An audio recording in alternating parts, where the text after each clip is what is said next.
Hello student, कैसे हो आप सब। आई होप कि आप सब ठीक होंगे। आज के इस सेशन में बात करेंगे जो नई स्कीम लेके आई है डिफेंस हमारी, यानी रक्षा मंत्रालय अग्निपथ स्कीम। इसके तहत किस तरह अब जो नए युवा भारतीय सेना के अंग बनेंगे उनका किस तरह रिक्रूटमेंट होगा। तो ये और देशों की तर्ज पे 4-4 साल का जो है 4 साल बाद वो सेवानिवृत्ति या रिटायर हो जाएंगे। तो इसके बारे में आज हम चर्चा करेंगे। तो चर्चा का जो मुख्य बिंदु है उनको हम डिस्कस करेंगे और ये जानेंगे कि सेना का जो ढांचा है वो किस तरह अब बदलाव की ओर दिख रहा है, क्योंकि समय बदलता जा रहा है तो सेना के अंदर भी बदलाव होने शुरू हो गए हैं। और इसकी पहली कड़ी में जो है अग्निपथ स्कीम गवर्नमेंट लेके आई है और तीनों सेनाएं में यह 3 महीने के अंदर अब इनके रिक्रूटमेंट शुरू हो जाएंगे। तो जो सबसे इनके जो बिंदुओं में सबसे पहला बिंदु है, सबसे पहला पॉइंट है, जो शर्त है वो है कि यह ऑल इंडिया बेस पर यह मेरिट या टेस्ट होगा। ऑल इंडिया बेस पे, ऑल इंडिया बेस पर क्या होगा, ये रिक्रूटमेंट होगा। यानी मेरिट जो बनेगी किसी भी युवा की वो ऑल इंडिया बेस पर बनेगी। पहले क्या होती थी, कोई भी एआरओ और एक निश्चित रेजिमेंट का वो जवान या वो यूथ क्या बनता था, हिस्सा बनता था। यानी राजपूत हो गया, गढ़वाल हो गया और कुमाऊं रेजिमेंट हो गई, या इसके अलावा जाट हो गई, ये सारी रेजिमेंटों का हिस्सा अलग तरह से एक निश्चित होता था कि कोई भी आरओ किस तरह का कौन सी रेजिमेंट का प्रतिनिधित्व युवा करेंगे। लेकिन अब ये चीज़ ख़त्म हो गई है और अब ये ऑल इंडिया बेस पर इस स्कीम को, अग्निपथ स्कीम को रखा गया। और इनके रैंक्स जो हैं, जो भी यूथ होगा वो अग्निवीर कहलाएंगे। यानी जो भी इस रिक्रूटमेंट का हिस्सा होगा वो निकलने के बाद अग्निवीर कहलाएंगे। तो ये है पहला पॉइंट कि यह ऑल इंडिया बेस पर यह एग्ज़ाम होगा और ऑल इंडिया बेस से ही यह डिस्ट्रीब्यूशन होगा किसी भी अग्निवीर या यूथ का। दूसरा क्राइटेरिया है एज का। तो एज होगा इसमें 17.5 ईयर्स टू 21 ईयर्स, यानी 17.5 साल से 21 साल की जो कि एक ऊर्जावान और युवा उम्र मानी जाती है। तो वो 17.5 से 21 साल तक की उम्र क्या है, इसके लिए रखी गई है, जो अग्निवीर या अग्निपथ स्कीम के अंदर रिक्रूटमेंट या भर्ती होगी। तो ये काफ़ी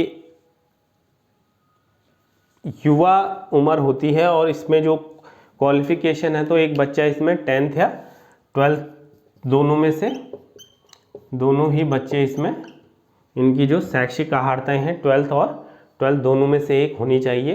तो ये इसका क्या हो गया, क्वालिफिकेशन इतनी होनी चाहिए।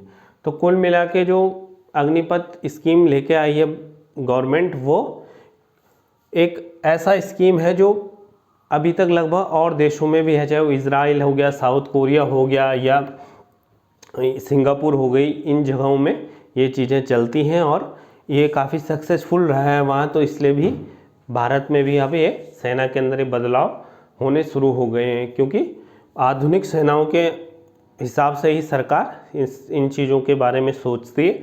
और इसमें जो कहने का जो तात्पर्य है कि 4 साल बाद जो रिटायर होंगे, तो उस 4 साल में क्या होगा, जब वो सेवानिवृत्त होंगे तो उसमें सिर्फ 75% अग्निवीर ही सेवानिवृत्त होंगे और जो 25% अग्निवीर रह जाएंगे उनका क्या हो जाएगा, सेवा विस्तार, यानी वो रिटेन हो जाएंगे, उनका क्या हो जाएगा, एक्सटेंशन सर्विस हो जाएगा। और वो पुरानी जो आर्मी या पुरानी जो सेना के उसमें उसका अंग वो सिर्फ 25% लोग ही, युवा अग्निवीर ही उस सेना का अंग रहेंगे और बाकी जो 4 साल बाद सेवानिवृत्ति हो जाएगी।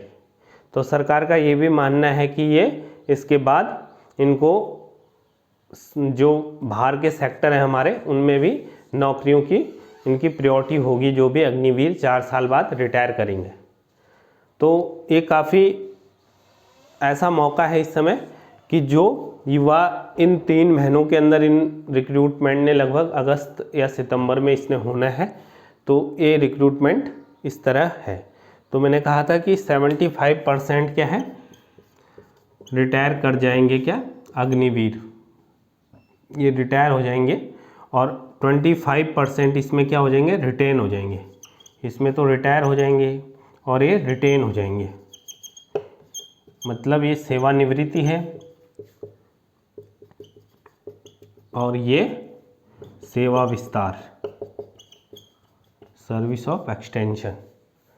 तो ये बिंदु हैं जो कि अग्निपथ स्कीम में हैं। इसके अलावा जो एक बिंदु है सैलरी का, वेतन भत्ते किस तरह हैं, तो वेतन जो फर्स्ट ईयर में है वो है 30,000, लेकिन इस 30,000 में क्या होता है कि जो इन हैंड पे है, इन हैंड है वो है 70% यानी 21,000 रुपये।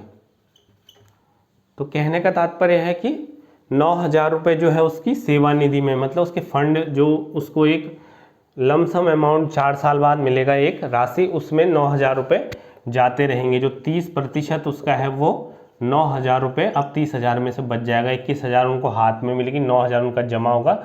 और साथ ही गवर्नमेंट भी क्या करेगी, इस ऐसी 9,000 रुपये की हर महीने की राशि जमा करती रहेगी। और हर साल की जो सैलरी होगी इसी रेशियो में होगी, 70% हैंड पे होगा और 30% क्या होगा, आपका सेवानिधि जुड़ता रहेगा। और गवर्नमेंट भी अपना एक सेवानिधि में उतना ही हिस्सा रखेगी। और उसके बाद उनको 4 साल बाद एक लगभग 11,75,000 रुपये का क्या है, एक सेवानिधि पैकेज दिया जाएगा, जो कि उनको आगे के लिए,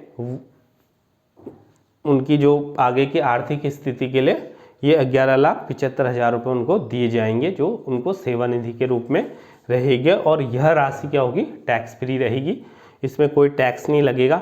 साथ ही पेंशन इसमें नहीं है। तो कुल मिला के सरकार का ये मानना है कि जो हम वेतन भत्ते या पेंशन है वो भार कम होता रहेगा सेना से। तो इसलिए भी यह स्कीम महत्वपूर्ण मानी जा रही है सरकार की ओर से कि सरकार पे भार कम होगा।